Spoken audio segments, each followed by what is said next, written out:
Welcome everybody to ICGE2020. I am Soysa, and this paper presents on the observation of non-uniform deformation in laboratory shear test soil specimen using digital image correlation. I performed these during my graduate studies under the supervision of Professor Dharma Wijewickreme. So let me get into the impetus behind this research. When we look at almost all the geotechnical tests, laboratory shear test, it includes conventional displacement measurements which only provide total or global deformations. They do not capture the distribution of deformation to check whether the deformation that took place during a loading is either uniform or non-uniform. Digital image correlation is a contactless and high accurate measuring system, especially in solid mechanics.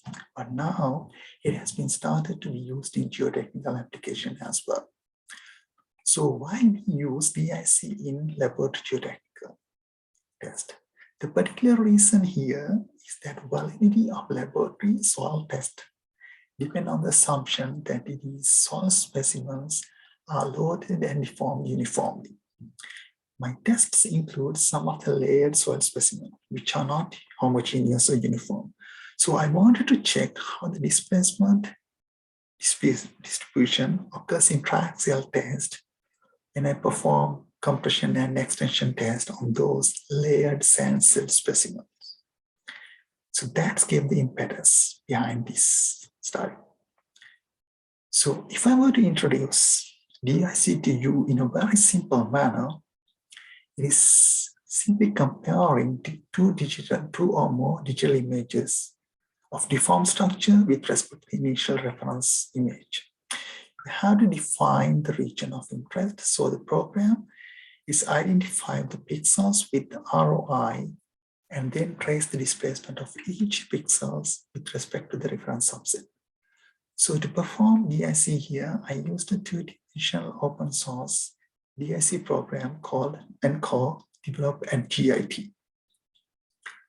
For the first thing, and also an important thing to do in DIC is calibrate or to verify.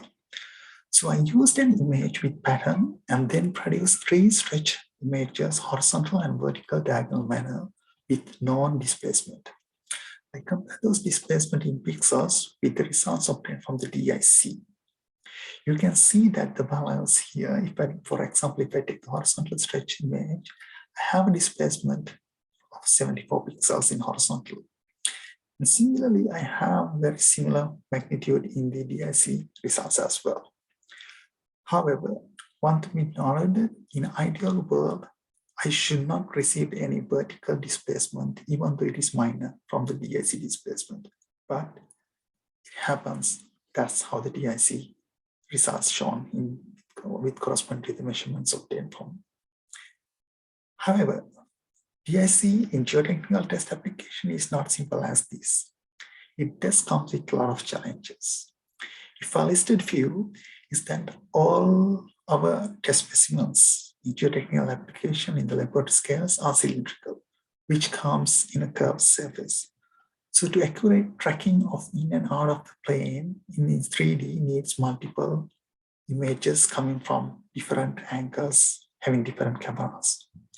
Another is that soil specimen is enclosed in the rubber membrane. So the soil particles are not visible clearly.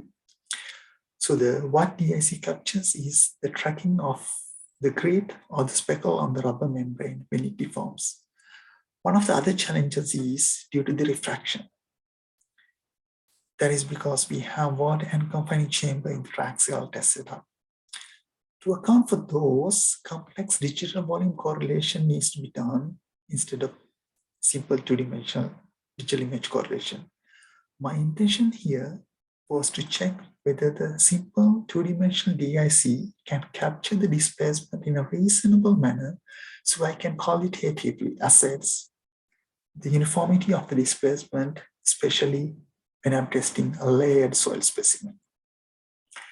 So the next step was to consider image from typical triaxial specimen so that it will encounter all the challenges. Some of them I have detailed earlier, and compare with this to the global or the total measurements that a conventional Triaxial test provide through an LVDT. So here I have LVDT reading as 10 millimeter, and the DIC analysis shows 9.96, pretty close value. However, I'm unable to measure the horizontal measurements in the laboratory experiments. So therefore, I am unable to compare the DIC values obtained from the DIC analysis with some of the LVDT measurements or any other means of measurements. All in all, DIC this seems to provide reasonable accurate measurements so that it's good enough for a qualitative assessment here. So these are the selected Triaxial tests that I used to compare the DIC analysis results in this paper. It does include compression and extension test. Some of them is also for the sand-alone or silt-alone or uniform sand-silt mixtures, and also including some of the layered sand-silt specimen as well. So let us see how the DIC results for these tests. So here you can see case 1 refers to the initial reference image, case 2 is the intermediate case, and the case 3 is the final case, where the total displacement of 10 millimeter. In the compression test, you can see barrel-shaped deformation could be well captured in the DIC with the uniform distribution of vertical displacements. In the extension test, we can clearly identify a necking type deformation. Once again, it is also well captured in the DIC images as well, analysis. So here I'm showing you the extension test on silt, where you can see some of the local displacement has been taken place, and DIC results shows the local and unsymmetric or the non-symmetric patterns of displacement distribution as well. However, in the case D, where I have shown the extension test for the sand-silt uniform mixture, you can see clear shear band formation. So the shear band with possible membrane wrinkles give a hard time for the DIC to quantitatively assess.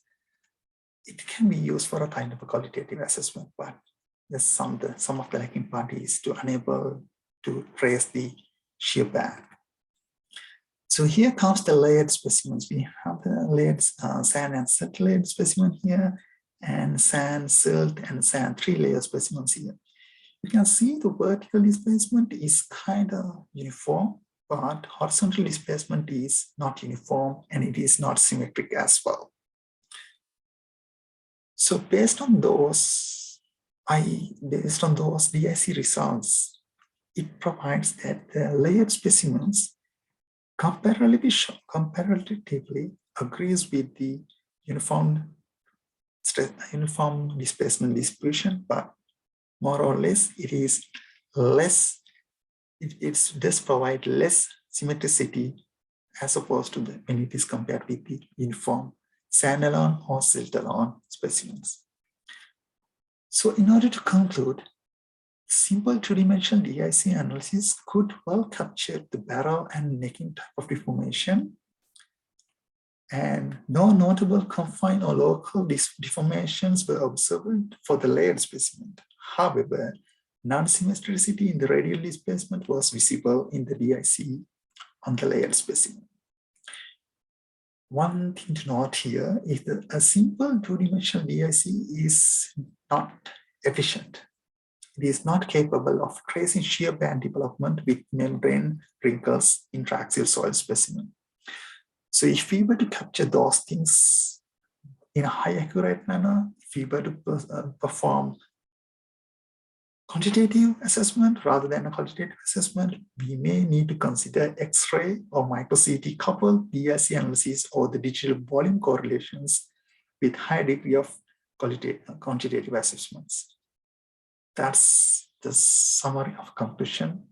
Thank you very much.